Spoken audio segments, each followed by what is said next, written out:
listening to the Punisher Waterfowls, the Union 0430 podcast. Brought to you by Real Geese Decoys, the most technological advanced silhouette decoys on the market. And Vortex Canada, the force of optics.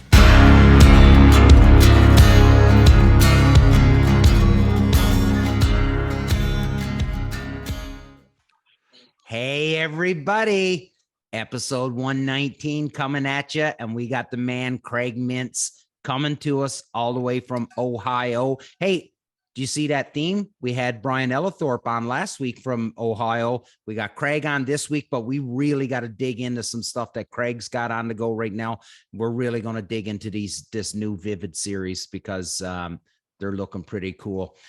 So we'll get to Craig in a second. Just Philly and I tonight. Dave's probably out on a fire call. Haven't been able to reach him. Mark's doing renovations for his brother's house.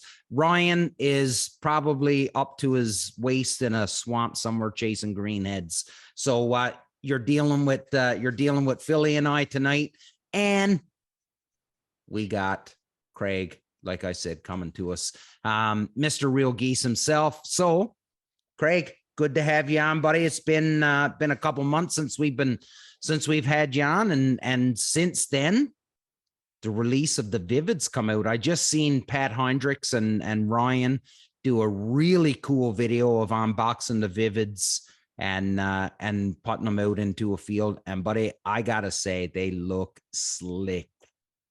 Thank you. It's been probably almost a year, almost a little over a year into Cummins. Of getting them done. Just there's a lot to it. A lot of people don't understand what comes into making a decoy. Mm-hmm. So it's been a long time. They've been out, to our random people that I have test them. But yep. We wanted to get them out midsummer, but things, materials and of that have made it even harder. So we were lucky enough to get them out that October, September-ish range. So it's been good. We've sold a lot of them. Matter of fact, we are at this point almost sold out. We're running another 500 dozen as we speak. Wow. So we run them in a 250 to 500 dozen. Did I see Brandy put a post on like last week saying the best weekend in sales that you guys have ever had? Yeah. So, retail wise, we haven't been up until the probably past 5 years. We haven't been a real big retail. So meaning direct to consumer, we've been more dealers. And so we're slowly gaining that traction up, which I think is going to be more and more popular. Yeah. But it's actually this past weekend that it was our best sales ever, between Brandy and Tina. It took them almost all of Monday to pack out all the orders. Last I looked, it was well over like 27 or 28 orders. Some orders were, 14, 15, 16 dozen decoys. So it was a really good thing. And it's starting to gain traction a lot on Amazon, which we're starting to put our more of not all of our eggs in one basket, but the amount of views that Amazon gets compared to just your general website is crazy. Yeah. But even then, I mean, it was a great weekend. And it shows how well and how well we're taken by our fans, and our fans are amazing to be able to get on there and buy that kind of stuff. And that amount of decoys was great. So and most of it was the Vivids. Which are making a pretty big splash right now, because I think one, the price point is right where it needs to be, two, the quality of the decoy that needs to be there, and obviously just the way they look and where they work. So the word's starting to trickle through the grapevine that these aren't something that are out of just out of this box in a corner. Yeah. So for our millions of listeners and so forth, Craig, what's the price point on the Vivids? And they sold in 1 dozens, 3 dozens. What are you doing? So we're selling them right now for anywhere between 79 and 82, depending on where you buy them. I'll give you a little tip. If you buy them through our website, you get them for 79, but you pay for shipping. If you buy them on Amazon, the shipping's free, but it is more. So there's a vice versa there that depending on what your platform is that you like to have. Some people have told me that we like buying on Amazon because our payment stuff's already in there. and it goes. Now, it doesn't make a difference to us because in the end it works out the same. But that's our 1 dozen. Our 6 dozen, I don't know right offhand because I do know that is a pretty good deal. It's in the 400s, but it does drop it from that 79 down into the lower 70s if you buy 6 dozen. And I know right now, if you buy it through our website, we still offer a free bag with that. That you can carry all 6 dozen that you ordered in the bag. So that kind of, and it saves it on shipping because we put it in 1 box. So there's benefits to going through our website, buying 6 dozen of the Vivids with the bag. Won't last very long because we are running out of bags, which are turned into an incredible deal. It's a good problem to have, right? It's a great problem to have. And in a lot of the times that we are trying to push some of these products, sometimes I'm like, hey, we got to slow down a little bit because we can't produce them this fast. But I always tell Tina and Brandy that they get a little stressed because we'll walk in on Monday and Tuesday with some orders that, are starting to push our quantities. We had a customer call us last Wednesday and he ordered 54 dozen Vivids. That's a lot of decoys. I just want to keep talking, but I just wanted to bring this up. So this is Pat's website here, Canadian Waterfowl Supply. So you can see them at $114.99 for a dozen here. So keep talking, Craig. I just wanted to bring that up, buddy. Yeah, no, that's perfect because that's Canadian. And if you're in Canada, the best way is call Pat. He just, matter of fact, I think today or even yesterday, got in a big Gaylord full of Vivids. So he does have them in stock, ready to roll. If you're in Canada, even though getting them direct from us is sometimes convenient, it's going to be a lot cheaper to go through Pat at Canadian Waterfowlers, and he's a great guy, does everything perfectly with us. Same thing as you would get it there. You're not going to get it any cheaper. And we try to keep Pat stocked as much as possible. We're still working on better ways to keep him stocked. Getting things from the United States to Canada is getting harder and harder by the day. So we're getting there, but if you need that kind of thing, go there. The Vivids come with 6 unique poses. You get doubled up with the poses. There's sentries, there's alerts, there's feeders, there's everything that you need in that pack. Along with the wire stakes that are powder coated. Easy in, easy out, grab them, go. Pretty simple, lightweight. They're half as light as anybody else that's on the market. We love them. It's been something that we've worked hard for, and we've kind of kept it under our hat because a lot of people kept asking, when are you going to make a colored decoy that's not, a Maglite or a Pro Series 2? And we knew when we were going to do it. We just didn't know how, it took us a little while to perfect the glaring issue. The way that the colored version of it and how we have to print it creates a problem that creates another problem that we had to solve. And it took us a little while to solve that with some engineering, with some chemicals, and to be able to make the colored part of it dull. But not lose the vivid, what we call vivid effect, that gives that nice color. Yeah. Now, for lack of a better term, sort of say, would these kind of basically be like the color version of like the Eclipse or the Shadows? 100%. So they're the exact same materials that your Shadow material. So if any Real Geese customers out there has your Shadow material, it's identical to that, just colored. Same materials, different poses, obviously. And going down that road, the Eclipse part of it with the cloth, that's lack of, without giving full on hard details, that's coming. But it's going to take us a while because that with the cloth creates another problem. But we will eventually probably come out with another 6 poses, which I do know 100% we are working on another 6 poses. We've already been approached and said, hey, why don't you make, maybe some of these or some of these. And we see those of what people want of them. Maybe they want more centuries. Maybe they want more the feeders. Maybe they want more sleepers type thing. And we're trying to balance that the best we can with what makes sense on our end. A lot of people think you can just throw a goose on a piece of corrugated plastic and it makes sense. Well, it does, but it doesn't. We try to make it fit on one sheet, make it economical and easy for us to print. So These things are flying out the door. We're printing them every day. Matter of fact, it is 7:15 at our time, and our second shift is in the building right now. Producing. Wow. So. Oh, Awesome. Yeah. awesome. Well, buddy, I tell you what, I haven't used them. I've only seen pictures of them. But this past weekend, I would have loved to have had some, because thanks to you, Craig, for stepping up. And when we approached you saying that we wanted to do this goose camp, and our goal was to hunt over strictly nothing but real geese silhouettes, and you made sure that we were stocked up, and we had all the decoys that we needed. We had 16 hunters out. That's a good number.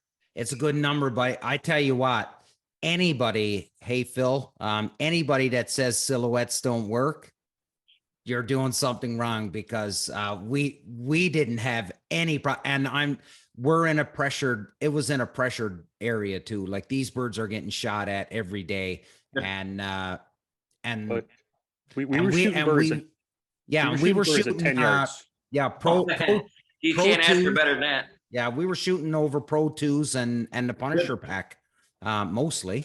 That's a good mixture. Yeah, and I tell you what, they had no issues. Coming in. Well, here's the better part, Craig, is on the Saturday. So we were divided into two groups, 8 and 8. Okay. It wasn't like we had 16 guys. Shoulder to I was gonna say that's a big spread shot. We divided into two groups of 8 and 8. So Dave, him and I hunted together both days. On the Saturday, we ran the 28s. Okay. We were popping geese with a 28 gauge. That's awesome. Yeah. I mean, a lot of people will call and they'll ask me, what do I need? I'm a full body guy that, wants to switch over to silos. Yeah. And there's a way I can look at it as I ask, with our mag lights and our Pro 2s, do you want a decoy that's going to last you? Are you committed to this? Are you committed to silos? If you are, Pro 2s are, because they're going to last you decades and you're going to give them to your grandkids. Yep. Are you on the fence about this and it's something that you may want to just try out? Then I recommend going after our shadows. And if you really want that non-shine thing, go to the Eclipse, or find that happy medium. Yeah. A lot of times what they'll do is they'll buy 1 dozen of our Pro 2s. Yeah. And then they'll buy 3 dozen of our shadows. And the shadows create that depth and that contrast that we really like. Mm-hmm. But we also think that, can we like our hanger hat on is we're one of the few that I feel that are providing a decoy of a black and white that's not just a white cheek and a white butt. Yeah. They have a little bit of a feathering look to it, which I think is creating a little bit of depth. I mean, it's not perfect, because once they're in it that close, you shouldn't be shooting them anyway. That's right.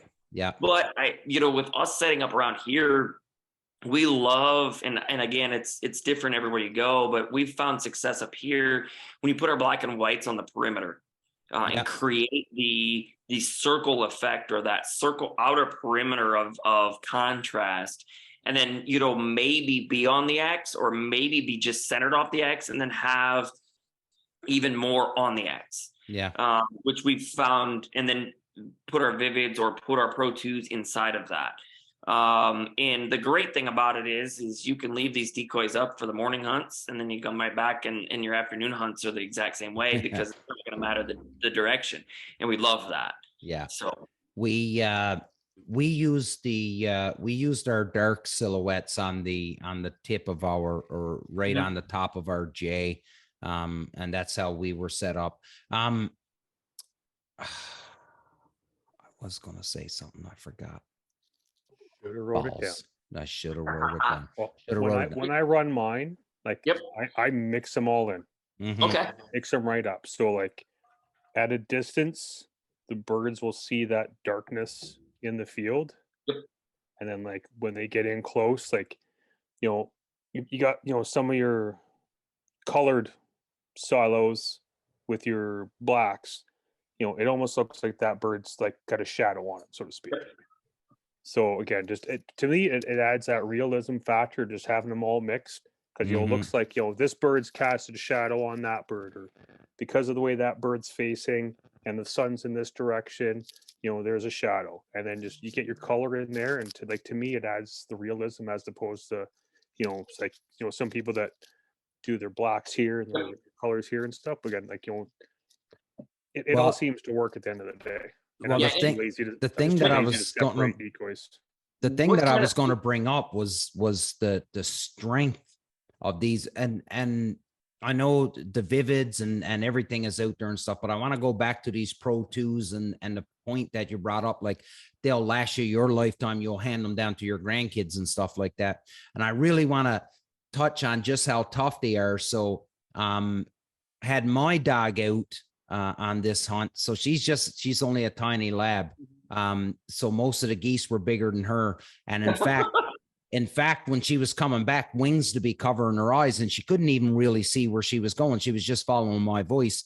But couldn't even get her hind feet on the ground.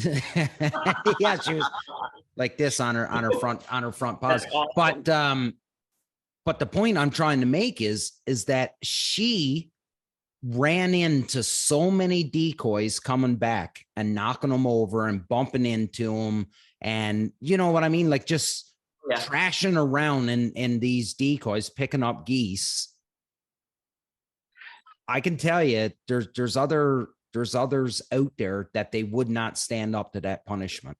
And I guarantee you, there's a lot of hunts where Lander can plow into decoys and not have to worry about damaging them. And that was the point I wanted to make, is just how tough they are. And that's the one thing that I really, when we started this whole company and my dad did, 30 some years ago, we created that part of it, and they created a decoy that a bird can land on it and it's fine. Yeah. You're not going to replace a decoy, and yeah, they are expensive, and yeah, the price point is there. But again, you're at that point of is you should never have to replace them. And if you're at 30 years, 20 years of decoying, I think you've got the money out of that decoy. Yeah, you got your money's worth. Yeah. And so we've kind of looked at it that way. And then when we created the corrugated decoy to be on the more economic side, I didn't want to create just this political sign that you see in the yard. I felt like it's the cheap way out. It's the easy way out. It's not, because you can get it at your local department store. That's right. And I wanted to create something that is not, you can't get. I want it to be stronger but lighter. And I couldn't make them out of carbon fiber like I wanted to. I couldn't make them out of something at that. So, I sat down with a plastic manufacturer and said, how do we do this? What can we do to make this better? And, we found that guy that was like me, that, if there's a box, and everybody thinks inside this box, I'm in the triangle over in the corner trying to figure out how to make this so much better. And he was the same way. And we made this, the plastic that the shadows are made out of and the vivids are made out of.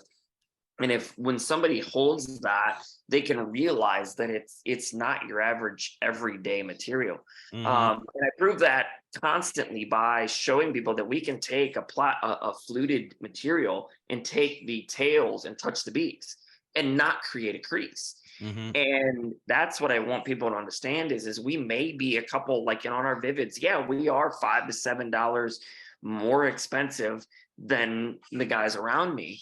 But I feel like with that being said, you'll get maybe that extra year, maybe 2 years extra out of it, which creates that, extra dollar.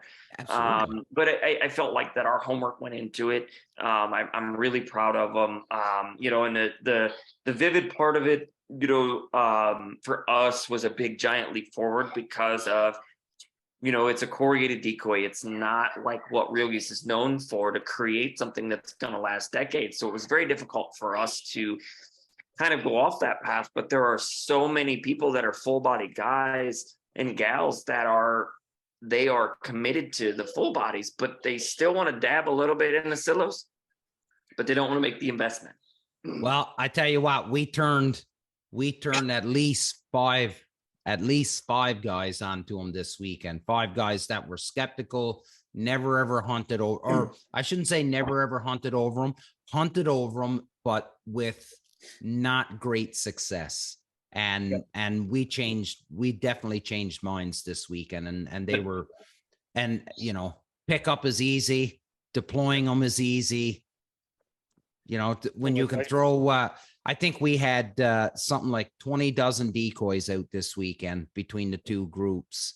And when you're able to throw all of that into the box of 2 pickup trucks, that makes it pretty convenient. That makes it nice. 2 years ago, I think it was 2 years ago, I went out for our early goose season, like in the midst of COVID. So I was out by myself, literally me, my dog, and 15 dozen real geese.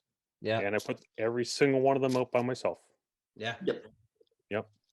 And that's the great thing, like I said, is a lot of people call me and I'm like, you can take your Kia and 5 dozen and go, 10 dozen. Yeah, you can do anything you want. You can just throw them on both shoulders and go. So yeah. You don't need a trailer. You don't need this big truck. You don't need any of that. And that's the great part about that I've started to not sell, but a lot of guys, a lot of them are the older hunters. They'll call me and say, I can't do the trailer. I can't do the truck anymore. And I can't do that kind of thing. And, I'm like, well, just buy, 6 dozen of our decoys. And I'm not a big guy. I'm 5'11", 130 pounds. I'm not a big dude, but I can carry 10 dozen, 12 dozen decoys in my shotgun. Yeah. Mm-hmm. And I think that's where our selling point of the silos are creating that. Now, don't get me wrong. I do have my full bodies. I'm not a guy that is like, it's gotta be silos. It doesn't. Mm-hmm. In every scenario is different. I'm not going to be that business that you got to buy our decoys. That's the way it's got to be. But if you want a specific hunt, like you said, Phil, I want to go out by myself, be in, out the door and back at home.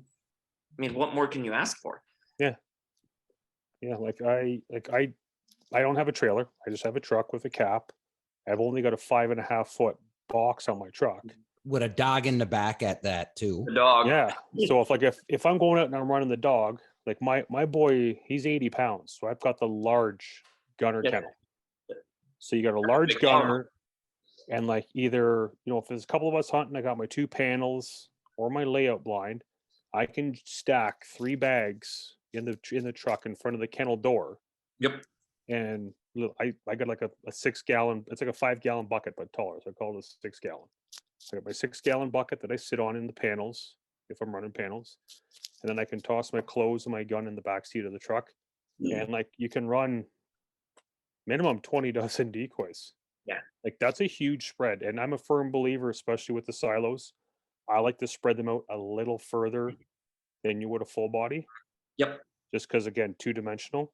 Correct. But again, the further you spread out that mass, the more relaxed that flock is, the more happier that flock is. Yeah. And at least to me, it creates the perspective, creates the perspective of there being even more birds that are there. And one thing that we took pretty serious is I went out and bought a drone, and I flew it over just my spreads, and I was like, whoa, that changes things. We started looking at things, and one things that I got is you get him in a corn stubble field. The biggest problem I had is we've got brown decoys in a brown field. Mm-hmm. Wait, the white even doesn't give you enough contrast. So there was a lot of things that we took into consideration, making the vivids and making the shadows and making those kind of things. And a lot of it came from that drone. We have a local, which I haven't done yet. My father has, which is really cool, but I haven't done it yet. We have a local parasailer. Yeah, he's got this big engine with a big fan on the back of it. Yeah, well known around our area. And that's one of my next projects next fall is to get up with him and to see it with my own eyes and to see that. And I'm going to get some footage of it because we get a lot of that. What do they look like from over top? Well, you can digitally enhance a lot of things anymore. So I want that raw footage of showing what a silo looks like over top. And Phil, you touched on it earlier that dark, shadow right next to a Vivid or a Pro 2 creates that almost little bit of a shadow or a, drop shadow off of the next one. And it creates that little depth that we're looking for to maybe get that bird that's been shot at to come in, and gives that trust to these birds to be like, yeah, we're good, and to have that. And I think that's having the multiple variances of what we offer, meaning your shadows, your Vivids, your Pro 2s, your mag lights, your sleepers, your alerts. We offer so many different things that I think you can build what you want. It's almost like a buffet of what you want in your spread. Matter of fact, we had a guy call me, it's been probably a month ago. He wanted nothing but one of our poses off of our uprights. Okay. And it just so happened to be that we were printing them at that time. And I said, yeah, I can do that. And I think he bought, it was 20 some dozen of one pose, and it's what he wanted, and no problem. So he sends me a message a week ago, shows me a picture of all these, he's by himself with his son and all the birds that he shot, and it's weird because to me, when I look at, when I'm looking back 10, 15 years ago, you didn't dare make a bird that was like an alert bird. Mm-hmm. We just didn't do it because now they're like, the bird's kind of skeptical and like, what's going on? And now I have a whole pack designed for those. Yeah. But it's so crazy to realize that this works in this state. And, you start getting south and they work there and they don't like, so I'm learning a lot about it. I haven't hunted much in the States. I haven't gotten to the Montanas. I haven't gotten to the Arkansas as part of it. Everything that we do is Alberta in those kind of places. And that's completely different than Montana and Arkansas. Yeah. And I hunt around here in Ohio, but our Ohio birds are just a different breed to begin with. So, I've tried to learn what the customer wants. And when I'm out there in the field, I'm in the same boat. I'm trying to be a customer of Real Geese of, man, this is awful. That's kind of like our bags. I went with a magnetic, clip because here I got these big gloves on. I can't operate the clip, or it's broken because it's 200 below zero. Yeah. And I'm mad, so I remember being up in Alberta when that clip broke. I grabbed my cell phone, texted Brandy, and I said, fix this. Yeah. Find something that is better than this because this is awful. And I don't, a lot of times the customer or our Real Geese customers are sometimes afraid to vocal that, man, we really would like this, or can we fix this? And that's what I want. I want to know what you're wanting because in some cases like that, it's doable. Now, there are times you guys want, or the customers want this spotted unicorn that I can't make. But sometimes we can make this. And sometimes it's a point of like, wow, we didn't think of that. That's a good idea. Yeah. And that's the thing that we're open as Real Geese is you can shoot us an email or a text or find me on social media. Hey, do you ever thought about this? Yeah. And most of the times I'll give you a real answer that, that's achievable, or no, it's not achievable. At one point, everybody wanted wire stakes and Pro 2s. And to make that flip overnight is impossible, and it's a huge investment. But over the course of the last 2 years, we have. So now all the Pro 2s that are produced now have the capability of running wire stakes. Mm-hmm. But it's something we've had to build into. It's not something we can just turn on. Yeah. Yeah. It's not something that. Yeah. Again, I lost my train of thought because I know it's horrible. I don't know what's going on. Squirrel. Yeah. Big time. Squirrel. We love that movie, by the way. No, but so when that's what it was. When you're talking about, some of the customers or people that are using Real Geese products and stuff, and sometimes they don't want to be vocal because they don't want to come across as someone that's complaining or whining or whatever, whatever that tag they feel that they may get on. But there is a way to go about it so that you don't get that tag on you, right? Like there's a way to, and the reason why I'm bringing this up is because I think it was probably about a month ago. A guy had went on Facebook and just, I think it was something like all the coloring came off a decoy or some fucking thing like that. Anyways, he was piss moaning. And he was like, here I am in Canada. Good luck getting this fixed for a company out of the States, right? And everyone's just chiming in saying, and they were tagging Brandy, and they were like, listen, just reach out to them. They'll sort you all out, right? And then I just commented and I had said, listen, did you reach out to him before you made the comment? And the guy's like, what do you care? I'm like, well, I care. I said, because you're being extremely negative in what you're saying. You haven't even reached out to the company yet. So reach out to if the company is not going to do anything for you, then absolutely tear them. Yeah. Tear in fairness, up. Craig will do a lot more for you than Mark will. Who's Mark? Zuckerberg. Oh, Yes. Okay. Sorry. Right over my head, Phil. Right Yeah. over, buddy. Right over. over. But no, like, listen, if you're going to get on social media and listen, it's your God-given right. You can get on and you can spew whatever you want. But if you want something to be fixed, reach out to the company first. If the company tells you to pound salt and don't do anything, then light them up. Oh yeah, with 100%. I mean, if that guy, is simply, and I get the fan page which I love, by the way, because we get a lot of feedback from that. We get a lot of people that are like, hey, this is cool. Which is why I offer some of the deals that we do on there. I mean, the seconds, they don't last literally but seconds that are on there.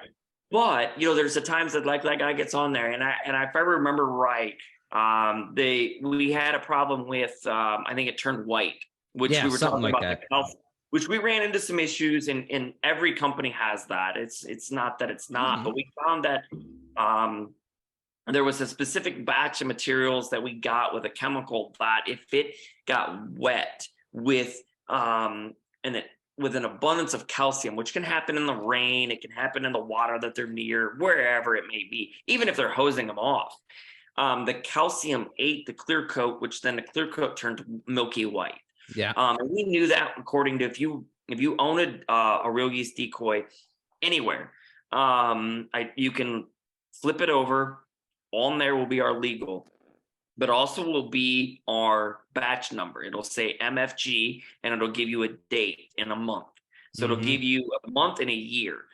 In that, every batch number at Real Geese is documented on what inks are produced, who printed it, on what materials, and how it was produced. So we can go back to it. If we run a 500 dozen and we find out that, oh man, we got some problems here, we know within that batch that we can refund them if there's a problem. And in that guy, instantly and I love about Brandy and Tina that has now become part of the huge process is they're so open to it being a Saturday night or Sunday morning, and then they're getting tagged into this, and I will send, hey, fix this Monday morning. And by the time I get there, it's already over by the UPS thing, ready to go out the door. Yeah. They've understand that we value the customer service part of it more than anything, because we want that aspect of when you call us, you're talking to Brandy, you're talking to me, you're talking to somebody besides some random intern that is behind the desk that has no idea what they're doing. And for us, we take that personally, and I took that personally, or any problem that, oh man, you're missing a wire, my bad, I'll send you 12 wires, and guess what, I'm going to send you a half a dozen decoys just because that was an inconvenience. And there's a lot of times we try to do that, and in over the course of the time it pays off, and with that being said, like that fan page, but having those problems, like I tell Brandy, and is a good thing, because one, that means people are open to say, hey, we have a problem. Yeah. But it also shows the people around them that we're open to fixing it. We're not this good luck, figure it out type person. We are more of, okay, that's our bad, let's roll with it. And even 99% of the time, if it's not our bad and it's your bad, we're going to fix it anyway. Well, I tell you, the real testament to this, and I'm not taking nothing away from you, Craig, and you can get on here and you can talk and say we stand behind our product and we'll do it right and we'll do this. And, you know, at the end of the day, someone could say, well, it's just a big giant talking head that's doing it. But on that fan page, when somebody poses a problem, the amount of people that chime in saying, just call them, they'll fix it. It doesn't matter what you, Brandy, or Tina says, but the amount of customers and people that have been using your product for as long as they've been using it, the amount of people that chime in, yeah, don't worry about it, man. Just call them up, tell them what your problem is, they'll sort you out. That says so much about your customer service and who you are as a brand. And it was the same in this case. There were so many people. They were tagging Brandy, tagging you, and they were like, yeah, don't worry, these guys will get you sorted out. It just says, because I don't know of another company, and by no means am I into every company or following every company and watching every little thing that they do. But I do follow a few. I don't think there's another company out there that has the customer service that you guys have. I honest to God don't. And we appreciate it. And I know a lot of time and a lot of effort goes into that, because I can tell you shipping to Canada from the United States, just even a dozen is a pain. And Brandy and Tina, they got this down to where they can do it in their sleep. Mm-hmm. And that makes me feel comfortable, because I can come in and we had an issue with a shipment to Canada yesterday, and the boxes got damaged and the stuff inside of it. And I, sent out an email this morning that said, hey, Brandy and Tina was who it was addressed to. And I'm like, I don't care what this costs, fix it and get it to Canada as fast as possible.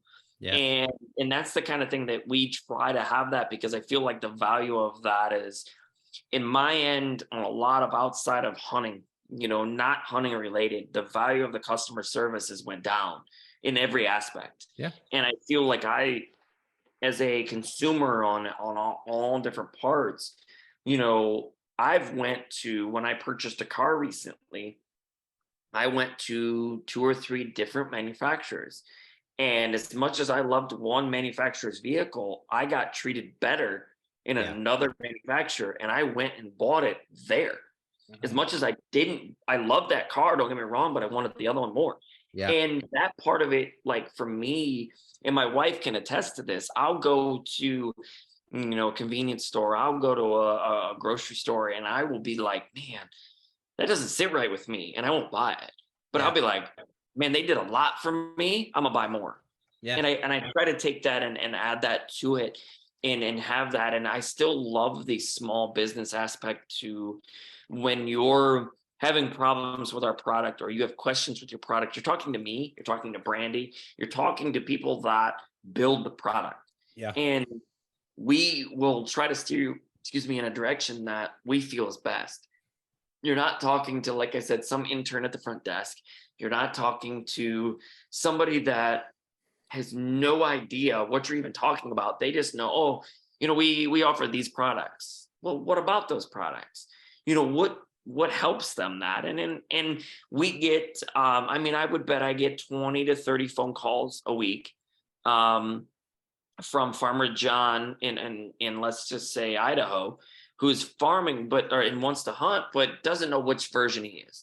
Yeah. And we don't have a checklist. We don't have anything that we go by that has that. We just ask the standard questions like, what's your budget? What are you hunting with? Is it, are you, hunting a bunch of people or just you or that? And we try to blend them into what we feel is best. And we don't just automatically go for the Pro 2s because that's the most expensive. Yeah. At this point, I would say between the Punisher pack and our 3 dozen pack of our Eclipse or our Shadows, the 2 best-selling decoys we have. Pack. Yes. There you go. Yes. Yes. That's what I've been here for 40 minutes waiting for you bring up the Punisher pack and say that it's selling good, Craig. It's selling good. So for those listening and or watching, what is in the Punisher pack, Craig? So the Punisher pack is a completely designed Punisher pack by the guys at Punisher that they felt that was the best of every world of everything we offer, of every pose, of everything that they put together. We put it in one box and offered it to the public, and we're finding out that it is the exact of what we need. A great price point on your part. Yes. So are they clips, they are shadows, they program? So they were all shadows, but they are some versions of our. Hang on, I gotta ask one thing. Come here. Yeah. This is Mother Goose. Come here. Yeah. Yeah. The CEO. This is the CEO. The Minister of Finance.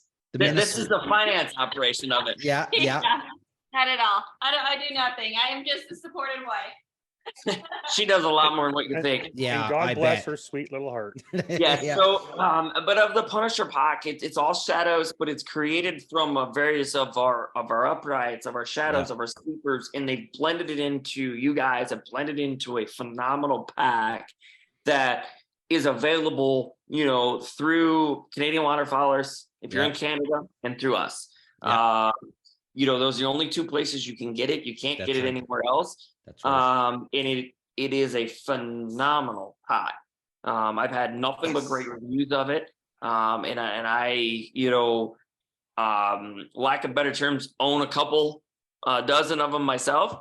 So I would, if you're looking to get that intro pack that you feel is a blend of, if you don't want this and you want a little bit of this, that's the pack to go with. Yeah. Are the Punishers like 1 dozen, 3 dozen, 5 dozen? So that those are in a 1 dozen pack, but we do offer a special. Like I know Pat can't because of the way things work, but if you are in the United States, shipping is a little easier if you get them in a 6 dozen because we can offer it in a better shipping package.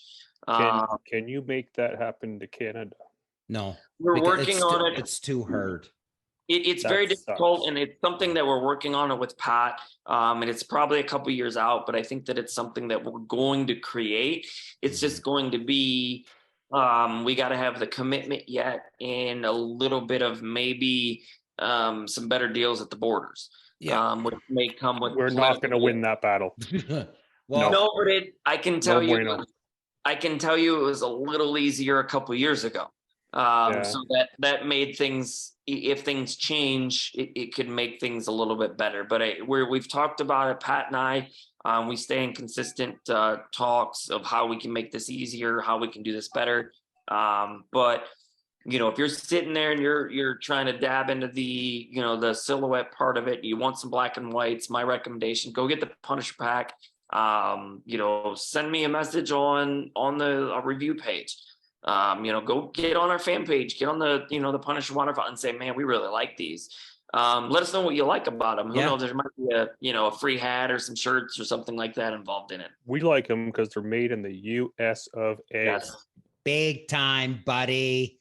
Yes. Boom. I've been waiting a long time to see that because Craig brought this up a few minutes ago saying, we may be $5-6 more a dozen. Yeah. And I'm like, yeah, but you're made here at home. Well, that was something for me, home soil, North America, and it's something it's that something that Dave and I have always been very conscious about, and when Craig aligned with us, it just made it real easy for us because we are big fans of stuff made in North America, made in the USA, made in Canada, made in Mexico. You know what I mean? Like made in North America. At the end of the day, it's shared dirt. And there's just a big fence between you and me. Yeah. Well, there's not even a same dirt. Yeah. Fence down south. Yeah. It's just, so with I'd like to see Craig have a machine going straight 24/7 on Punisher packs. In like the GTA.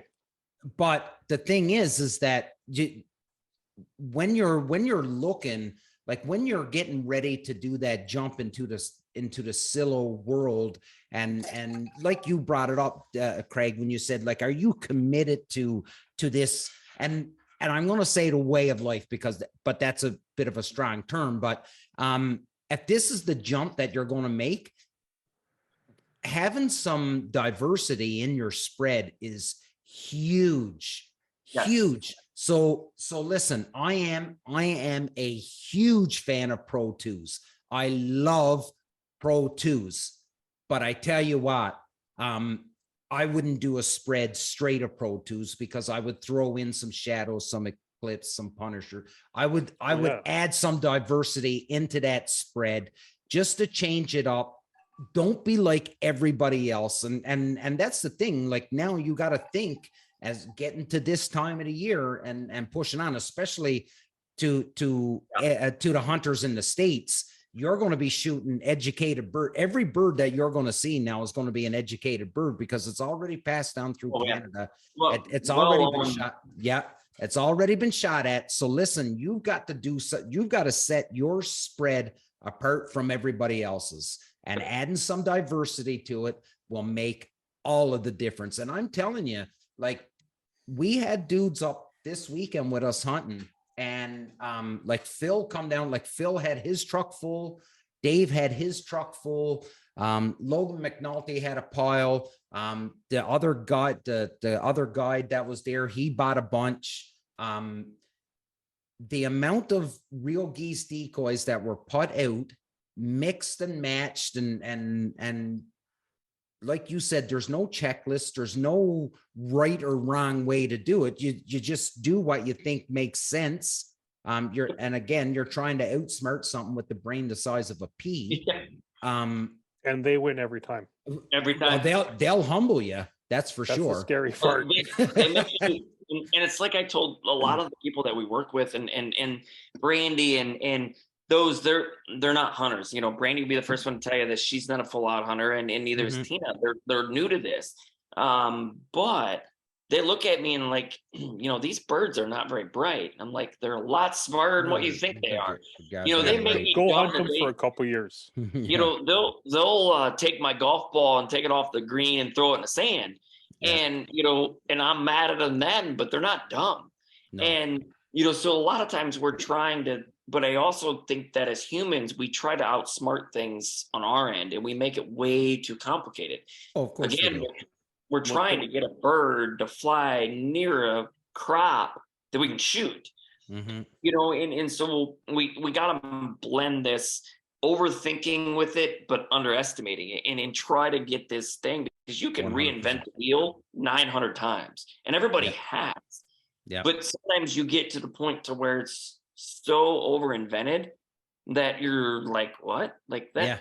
Yeah. I'll look and I'll be honest, I sit there and I'll look at either the decoy world or I'll look at the hunting world and I laugh. I'm like, why the hell do you need that? Like, why? You know, but then I look at things going, wow, that's not enough. Like that, there's needs a little bit more work. Yeah. And we try to fall in that gap. But I also try to tell everybody that you can't, it works for us, is you can't underestimate it. And a lot of times we, you know, and some customers will ask this, and we have a lot of competitors that do this. They'll not cut corners, but they'll things just, it's okay. Well, no, it's not okay. And you know, there's a reason that we gloss meter every decoy that goes out. And, you know, do we miss a few? Yes. Sure. But I'm not okay with our normal is sub 4.0. And if it's 4.1, it's unacceptable. It's not okay. It's no, throw it away. Yeah. I mean, I'm not even putting that as seconds. That's unacceptable. And we've gotten that standard, and it's starting to build within our company that we've got it down to the newest printer that we've got. Walking in as a new guy making decoys, that they're understanding that, okay, this has to be at this level. You know, we're not okaying anything past this. And our printers know that if I walk in and I gloss meter a decoy in a box, which I'll pull one off of a shelf randomly in the middle of it, unbox it, untape it, pull a middle one out and gloss meter. And if it ain't right, somebody's in trouble. Mm-hmm. And they understand that, which they built their reputation on with me. And every one of our printers right now is, 15, 16, 17 years have been in the company. They know what's up. They know what they're doing. But they understand that, I don't take, that kind of stuff as, okay, well, it's just going to be pushed over to the side. I want our stuff perfect. I've always been that, kind of even with the hunting part of it, aim small, miss small. Mm-hmm. And with that, you aim small of, okay, I got to get this perfect. If you're off a little bit, it's all right. And, even with shooting geese, you aim small, miss small. Your target, when you're shooting greenheads or you're shooting something that's moving in a pretty good target, your target is not very big. Yeah. And, we try to, get that perfection. And it's something that, my dad's hung his hat on, for the past 17, 18 years. And now it's my turn. Yeah. And something that I've taken to heart is when I've started taking control and making decisions, I felt that swing of, us three don't walk into too many big box stores anymore. And that part of it, I needed to control, and we didn't have a good control over it. And our competitors did.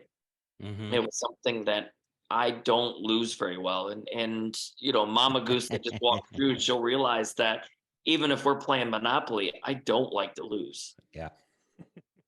Yeah, I'm with you, buddy. I am 100% reading you a million miles an hour. I've yet to see someone make it to the end of a Monopoly game. Oh, we do it. Usually flip the board by that point, Philly, or what? Oh, cool. Like you're like 6 hours into this, and there's like 3 billionaires running the game. It's just like, it just never ends. Oh, I love Monopoly. Hey, I love it. Damien, I got a question. Yeah, buddy. What's the red and blue box behind you over your left shoulder? So that is Challenger Ammunition. So they are a Canadian company right out of Quebec. So factory is probably about an hour and a half away from my house. A great company. Sorry. The box I haven't seen very often, so that's why I had to ask. Yeah. So hold on, I'll grab it so we can show it. I don't think you'll see Challenger in the States. Yeah, you will. Yeah, I do. Yeah, they are. It's just very small. It's not they don't have a big market down there, but they are available there. Okay. Yeah, they're like one of our very few Canadian ammo companies. They're full on Canadian ammo. Well, actually, no, they're European. So they started out fully Canadian. Fully Canadian. Okay. They started out, and then they got bought out by a European company. I shouldn't say bought out. I think that's the partnership. It's like a 60-40 split. Invested in. Yeah. So I think the majority is European owned right now. But I think 60% European, 40% still Canadian. The founder was a national champion skeet shooter. I like the shells, cleanest burning shells I've used, and they're Canadian, and they like us. They jumped on board much like you, Craig. Well, that's the kind of thing that I look in the background, and I always like to look at people's stuff. Not that I got this, but I look at beautiful kitchen cabinetry, Craig. Yeah, it's all wooden. It's all oak. Beautiful. Yeah. I mean, not that IKEA shit that no, it's all built in beams above us, and I love it. One of the reasons we bought the house, but I look at that part of it and I see some boxes like that I've never seen before. Because I mean, I've shot, if you name it, I've probably shot it, statewide. And Real Geese has some partners with some ammo, and I still use it, but I love the out of the box thinking like that. That are like, man, I want to try that. And it's those kind of things that we try to like look at, and that's why I see stuff like in the background, like there's a bottle of Bird Dog whiskey behind you that I also see that I really enjoy. So this is one of the things I love about Challenger ammos, that their hulls are orange. So I like that. They're easy to see. If you're hunting a field and you leave a bunch of empty shot up hulls or field water, whatever, you cannot say, well, I guess I missed them. I didn't see them. No, you're lazy. That's Yeah, why you're you late. didn't pick- Yeah, you didn't pick Yeah. them up. That's why. That's my down point of like shooting a 20 gauge. Or a 28. Yeah. Well, no, 28's vary in color. Oh, Where? do they? 20s are all yellow. 20s are all yellow. 20s Yeah, are what's all a yellow? It doesn't Yeah. matter what you shoot. Steel, Yeah. lead, bismuth, tungsten, doesn't matter. Yeah, 20s all are yellow. all yellow hulls. What about Yeah. 28, Philly? Some of the stuff I've got right now is red. Okay. So at least like that stands out. It's easy to find, even like they are a smaller shell. It's still easy But to isn't find. isn't federal 12 gauge is red, right? Red, federal red is 12. It's like Yeah. a maroon. Well, Yeah. it's red. Well, It's red. Fuchsia. Fuchsia. 16 gauges are purple. Oh yeah, you can't find that here. No, No. Not Yeah, around me. like- you can't. like for those that don't know, like 16 gauge hulls are purple, 20 gauge hulls are yellow, Yeah. 12 You're will well vary, past me. 12 will vary, 28 will vary, 410 will vary, but 16 and 20, like that's I purple. still fall in love with my 410 gauge. I love Oh, buddy, it. that's an amazing it's Well- an amazing gun, an amazing gun to get a kid started on Yep. squirrel and rabbit. Never and- mind a kid. I was out in Saskatchewan 2 weeks ago, and one of the guys in our group was dropping ducks with a 410. Oh yeah, I believe it. Yeah. Yeah. Mind I you, wish I he's could- also a world-class skeet shooter. Yeah. But still, Yeah. I wish Well, I could show you. I have a I have a 410 that I actually multiples, but I have one that was built for me when I was little. But I also have it's a we talk about squirrels and rabbits, stuff like that, but it is a little 22, and I ain't kidding you. This thing is probably about that big. Oh, it's like a giant pistol. Yeah. Yeah, but it was built for my shoulder, built like to hang up, just straight, just center firing deal, and I loved it. And I still have it. I don't have it here, but those are the things that I watch your guys' show and we listen to it while I'm out on a plan or whatever. And a lot of it comes back to me is I like to think about the times that I had with my grandfather, I had with my father, and I still remember walking through multiple. A lot of ours wasn't goose hunting. A lot of it was more varmint hunting. Yep. And I shot my first groundhog at 4 with a handgun. Oh, That's and- awesome. Oh yeah, I mean, I shot it with a 32 off of some railroad tracks, and it just was the stuff that I remember. But I remember running through a big thicket, shooting squirrels, and I remember grabbing a hold of a twig and holding it and walking with it, and I let it go, and obviously it sprung back and it hit my grandfather in the face. That's a Still paddling.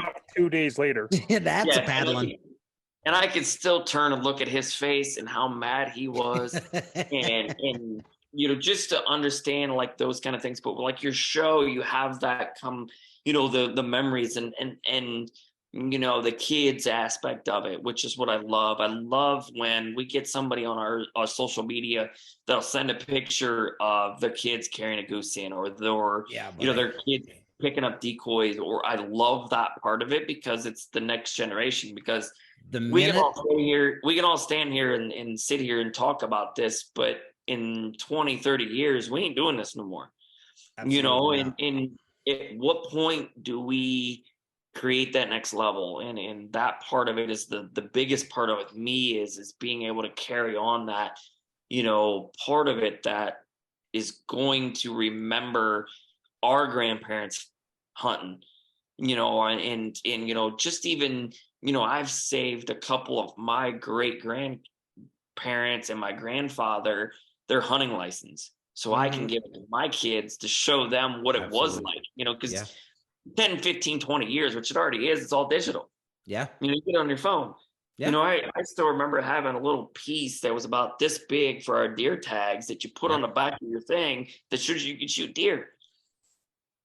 The day that this brand forgets about the ones that came before us, and this isn't meant to sound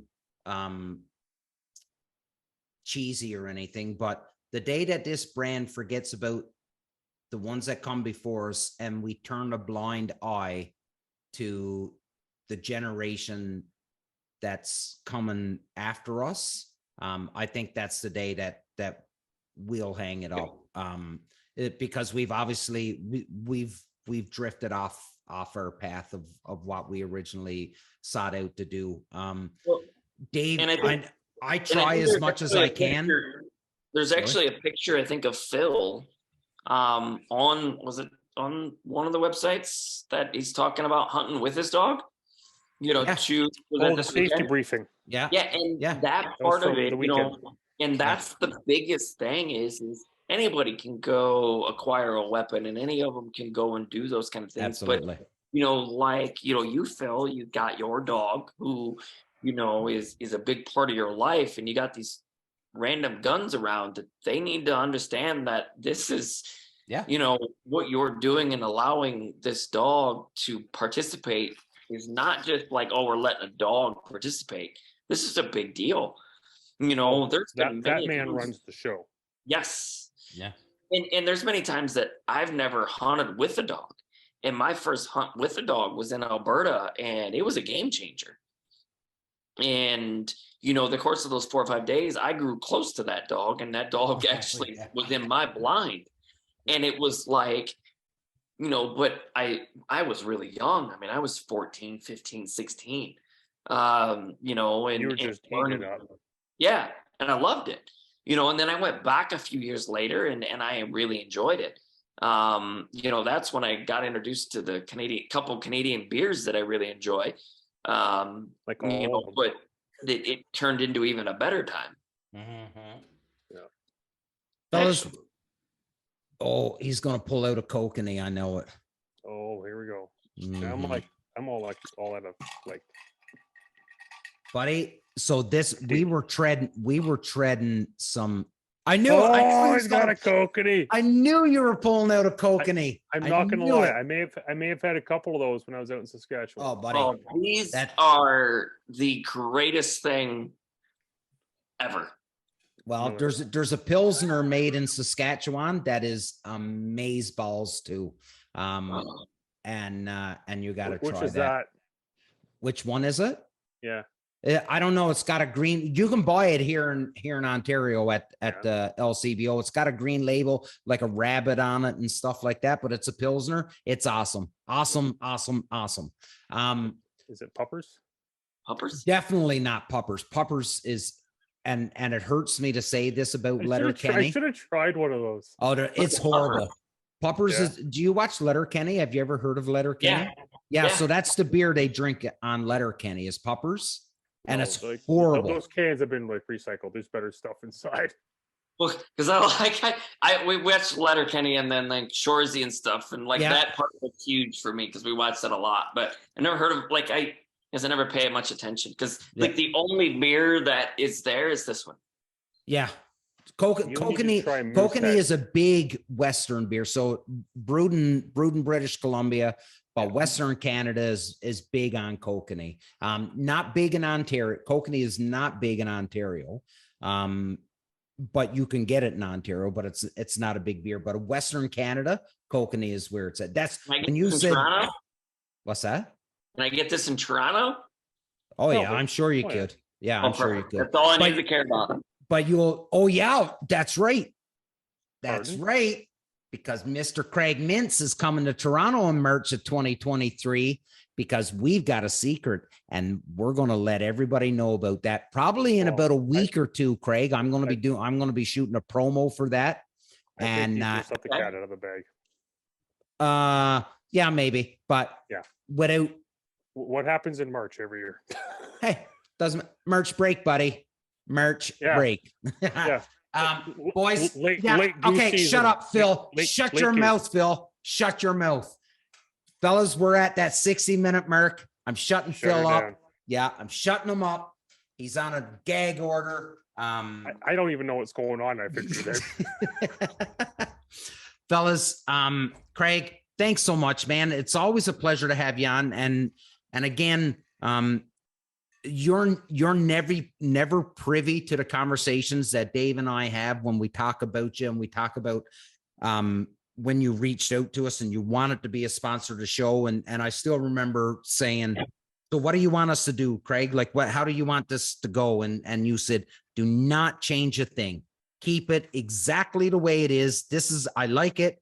You guys keep doing what you're doing and everything will be cool. And you've been a huge fan of us. You've been in our corner. And buddy, we can't thank you enough. And someday, I tell you Thanks what, to Craig, I have this awesome hoodie. Next year, I tell you what, it would be amazing if you're available to come do a hunt with us next year. And when we do again, a hunt over strictly nothing but real geese silhouettes, and to be able to have you there in the blind with us would just be the icing on the cake, my man. So, Craig, I'll let Phil do his conclusion. We'll pass it over to you and we'll call her a night, buddy. Philly. Once again, Craig, an absolute pleasure and honor to have you on this show. Again, you're an instrumental part for pushing us forward and obviously, supplying us with hands down the best goddamn decoys on the market. And we can't thank you enough. And thanks for being on again. And you and I are going to have a conversation in a few minutes when this show wraps up. And I'm going to spend a shit ton of money. Made in the US of A. America. We appreciate all the kind words and everything, and it all goes back to, like I said, as I didn't want to change. I didn't want us to affect the show, because when I watched the first few of it and there was no real geese part of it, is what I wanted to watch. I mean, there's times that I've watched or listened to podcasts or listened to things that you could tell it was so directional, or they were so, lack of a better terms, politically correct and had to be this way. I don't want that. I want that, a bunch of, I want 5 guys sitting around in a circle talking about at a fire, or in the bunkhouse of, man, did you see that bird I shot today? Yeah. No, I shot it. That's the part that I want.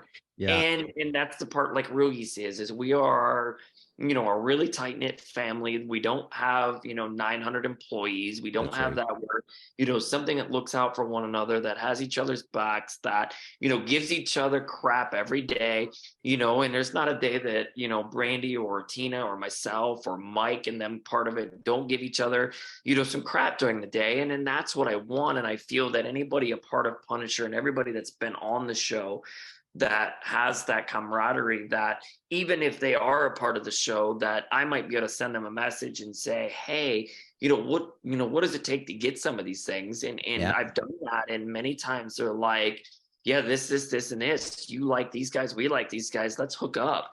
Yeah. And it's a big family that I think we're building here. And I think that, we're 119 episodes, that if you'd have thought at the first to 9th episode that you'd have got to 119, I think you were crazy.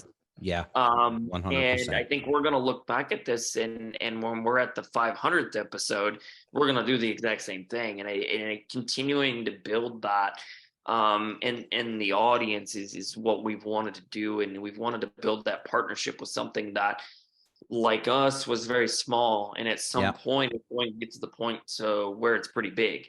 And I think we're on the doorstep of that, and it's something that we're very proud to have that partnership, and we look forward to many years of coming on. Yeah, buddy. I can speak for Dave, Mark, Ryan, Phil speak for himself, but we're all pretty proud to be able to say that we're part of that Real Geese family. No, except Mark. No, you know what? No, Mark. Have we converted? Oh yeah, we've converted. He's come to the dark side. Yeah, he's come. He's gone more than dipped his toe into the water. I don't know if you've seen or know, Craig, but like Mark's had some horrific nightmares with two-dimensional decoys. He's been scarred for life. And I've offered many times to say, hey, Mark, I'll send you decoys. Just try them. And he's like, I don't even want them for free. We love you, Mark. He's good. He's good. He's in Nova Scotia now, so he doesn't get that Canada. He doesn't get that goose population like he used to when he was in Ottawa Valley. But I wouldn't say he's dipping his toe in the water, and I wouldn't say that he's cannonballed in yet, but I'd say he's starting to wade out. He's waist deep. he's way the light. Yeah, he's way steep. He's wearing a floaty right now. Okay. With a big duck. Yeah, one of the big duck floaties. Yep. Yeah. So the next step is just to get him water wings, and then we'll be good to go. And then just poke a hole in them. Ladies and gentlemen, this is the Union 0430. We are who we are. We'll never pretend to be anybody that we're not. We're just a group of friends that love one another's company, and we surround ourselves with nothing but the best. Big love, look after one another, and until next week.